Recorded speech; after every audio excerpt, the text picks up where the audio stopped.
Bonjour à tous, je m'appelle Gwendal, je suis chef de projet à Girasol et je suis arrivé fin 2023. Alors pour décrire mon parcours au sein de Girasol, moi, ça fait 1 an et demi que j'ai rejoint l'équipe à Toulouse. Donc j'ai eu un portefeuille au début d'à peu près 80 projets en région sud-ouest, entre la Haute-Garonne et l'Île-Langue, projets majoritairement agricoles et publics. Et puis mon portefeuille s'est diversifié, ça fait un peu moins d'1 an maintenant que je travaille sur les projets grands comptes, donc des projets d'envergure, sur des ombrières de parking, sur des toitures de grande taille. Ce type de projet-là pour des clients comme des foncières, des centres commerciaux, des entreprises industrielles.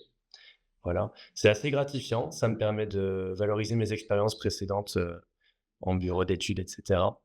Et puis de continuer à évoluer dans le domaine du photovoltaïque. Alors, que fait un chef de projet à Girasol? En quoi consiste le métier en lui-même?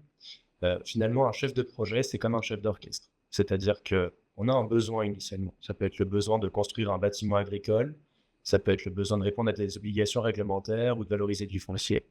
On part de ce besoin-là. Et nous, notre objectif, ça va être d'y répondre en tenant les objectifs de budget et de planning qu'on s'est fixés initialement. Alors, et pour y répondre, on va être la pierre angulaire, je dirais, entre les différents services en interne comme en externe. On va intervenir pour fluidifier les échanges. On va intervenir pour résoudre des problématiques spécifiques. Ça peut être des problématiques aussi diversifiées que des problématiques juridiques, de conception, des problématiques administratives. Et pendant tout le long du projet, comme ça, on développe euh, les différentes phases en étant l'interlocuteur privilégié du client.